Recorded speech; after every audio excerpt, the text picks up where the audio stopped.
The match Cyril referred to. Reporting is Joe Stack.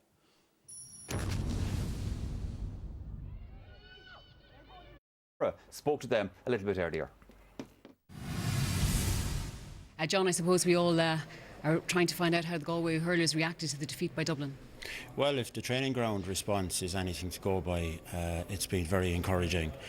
We've changed things around. We've done a bit more hurling over the past fortnight and maybe before the Dublin game.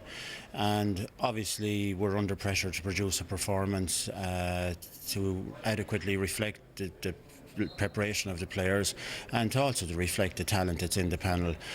We really didn't come out of the starting blocks against Dublin. It was a below par performance. We have to live with the consequences of it, but I've never doubted the character of these Galway players, and certainly over the past fortnight on the training ground they've done everything we've asked of them, and I hope to carry that form out there in Pearse Stadium this evening. And of course there's an edge tonight because there's no second chances. No, there's no safety net. It's a high stakes game for both ourselves and Clare. They performed very well against Tipperary, really gave a good account of themselves, especially in the opening 25 minutes. And they're an emerging young team that's going to get better with time.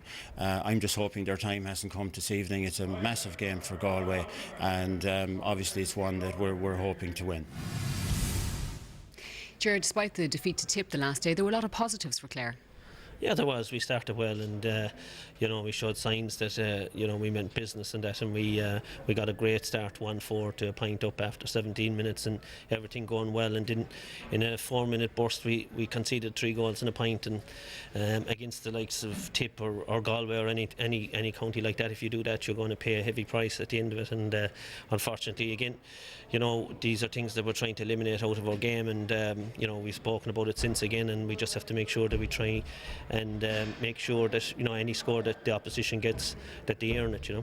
We'll give you confidence, though, I suppose, ahead of this game, and no safety net tonight, so there's a focus for the minds. Yeah, absolutely. We have, we spoke about that as well. It's winner takes all tonight, and Galway are in the same boat, so expecting a frantic pace and helter-skelter, and I'm just hoping that that we have enough ammunition to get over the line, but I'm expecting a huge challenge. I'm sure it'll be all of that. We're headed for a short break here on the programme. Galway versus Clare coming up shortly here on the Saturday Game.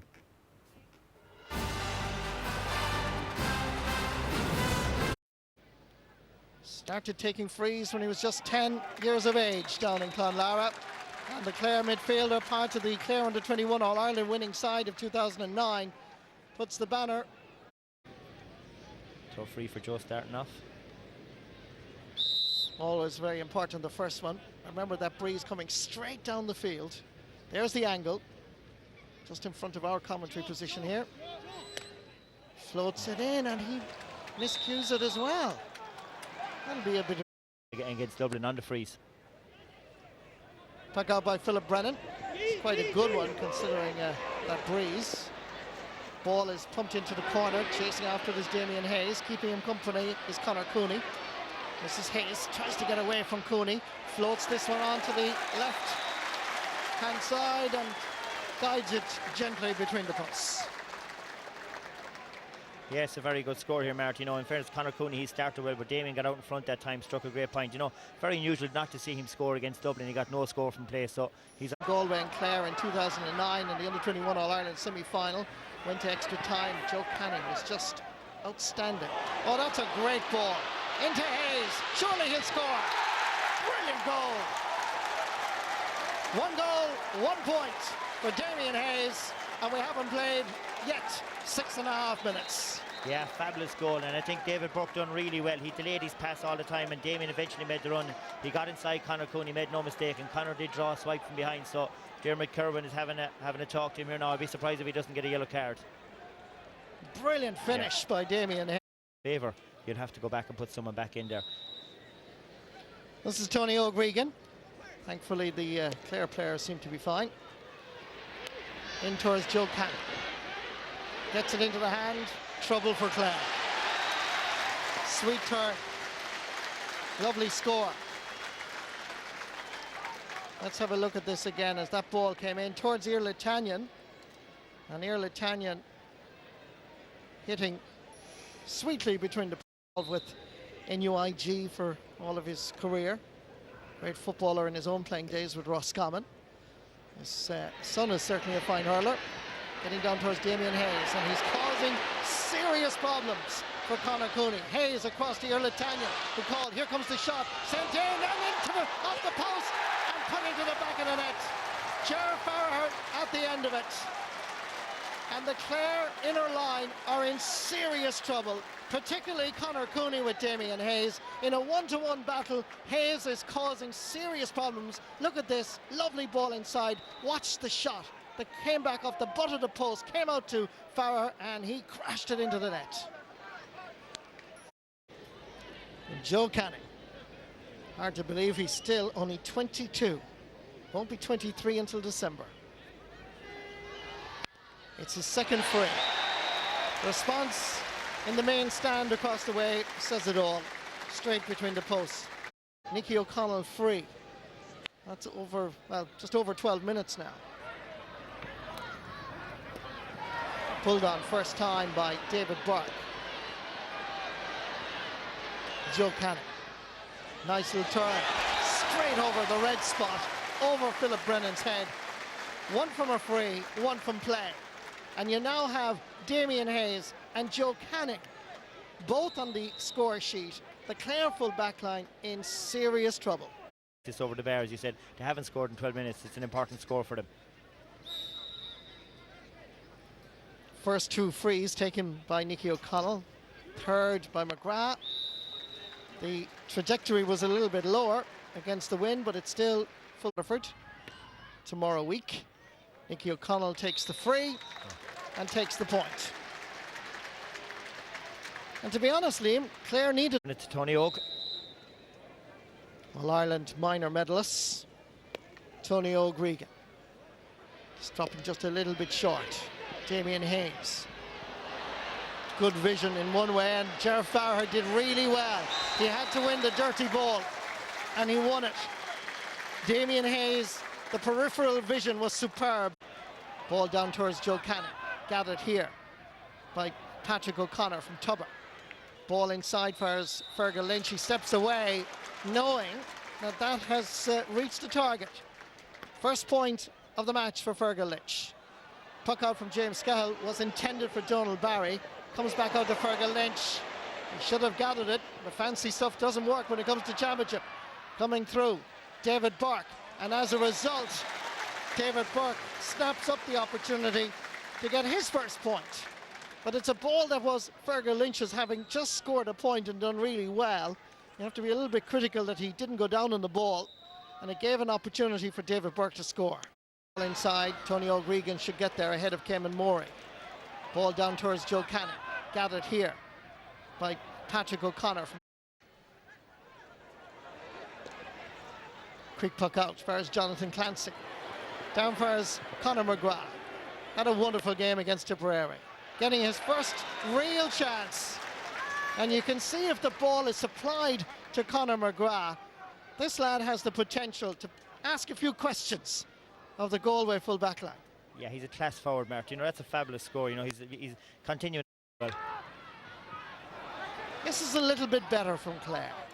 They should have done it really from the beginning, considering they're playing against the Storm. Nicky O'Connell, down first Cayman Morey, and that is over the posts, over the crossbar, between the posts. And that's a very good score for Cayman Morey from 6 Mile Bridge. Play. Two All-Ireland minors, 2 under-21 All-Irelands. It's Joe Canning taking the free. That's his third point. Take this. Fitzgibbon Cup with Limerick IT under the guidance of a chap called Davy Fitzgerald from 6 Mile Bridge and Clare. And Joe Canning from the sideline puts that over the bar. Wonderful sideline cut.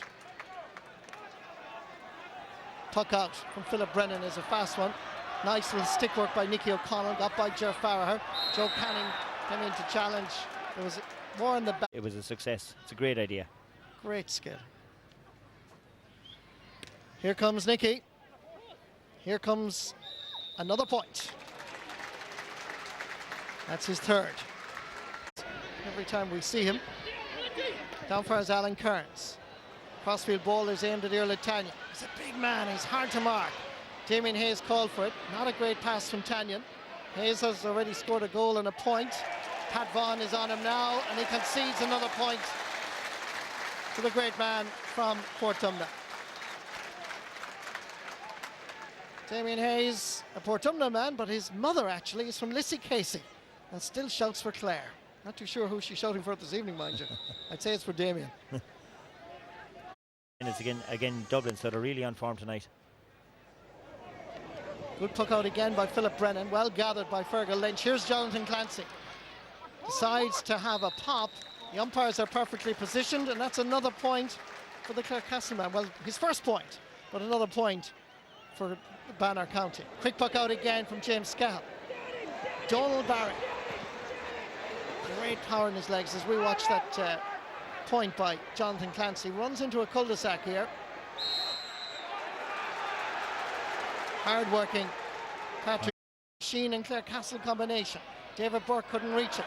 Nice layoff. Backfires Culnan again, who gets so much time on the ball. Crossfield ball, and there's trouble for the Banner. It's Joe Canning. Back there is Nicky O'Connell, acting as an extra defender. Connell has to stay goal side. Canning is strong. Lovely skill by Canning. Here comes the shot. Oh, magic! Absolutely beautiful to watch. At 22, he is the maestro. Oh, you got to watch this again. This is just superb. Nicky O'Connell stayed goal side. Very difficult. Physically got away from O'Connell. Look at that for stick work. Lovely balance. Here comes the pull of the trigger, and Philip Brennan hardly saw it. Ah, fabulous finish, Marty. Fabulous finish off his left-hand side. You know, had all the skills, you know, strength and power, and what a finish to the top of the net. Get Philip Donnan no chance. Or Philip Brennan, sorry. Ger Farrar. Back outside for his David Burke. Aim for Irla. Nicky O'Connell has scored 3 times. This is an important one to try and settle the jangling nerves. 4 points by Aidan Culnan. Comes out for his McInerney. Cahill turns, and this will get over the crossbar for the Cratloe man's first point in this match. Yes, Marty, very good score. You know, Fergal Lynch has moved over onto Adrian Culnan, and he is making a difference, you know, because he has got the height advantage on him, so I would be surprised. Which is an interesting statistic in itself, considering that they're playing against the wind in this first half. Andy Smith. Oh, that's a beautiful strike of a ball. Given his chance by John McIntyre, he's proving to be quite a good partner for this first half. Irla Tanyan is now, as you can see, out around the half-back line. Oh, lovely control by Joe Gantley. Sets up for Damien Hayes. Philip Brennan has to get there. Now he has to go back and retreat into reverse. Hayes, nice little jink. Floats one in. And is it good enough? The umpire is going for his flag. 1 goal and 3 points for Damien Hayes. Conor McGrath with the free. And the point. Clare stay alive. From there, really, it shouldn't have been stopped, Marty. Joe Canning with the 65, and that's over the bar. It's a goal and 5. Defensively, Clare are appalling, and against the wind.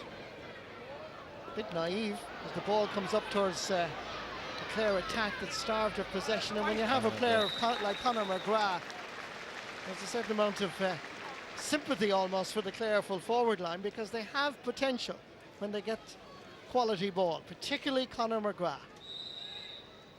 His father, of course, is from Tipperary, Liam. Long ball by James Scahill. And it's Alan Kearns. 4 Clare defenders. Back out for his Ger Farrar. It's 1, 2, 3. Scahill to Alan Kearns to Ger Farrar. Too easy by a country mile from a Clare defensive position. 3-13, 12 points. Again, a little bit short. Alan Kearns goes back out to Joe. Here's the call. Joe doesn't make a mistake. Second time round. Second point from play.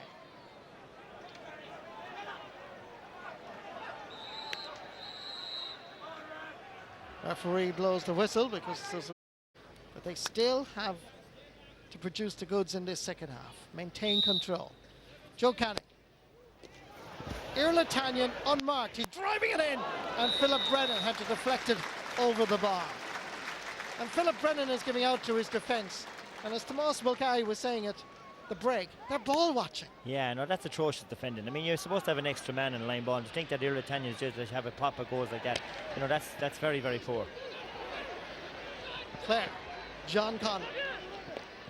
Out on the wing, despite wearing 14. That's a really superb effort by John Conlon. That's his first point in the match, which means all three players in the Clare full forward line that were named, although they really didn't play there, particularly Conlon, have now scored. 1 for Cathal Mac, 4 for Conor McGrath.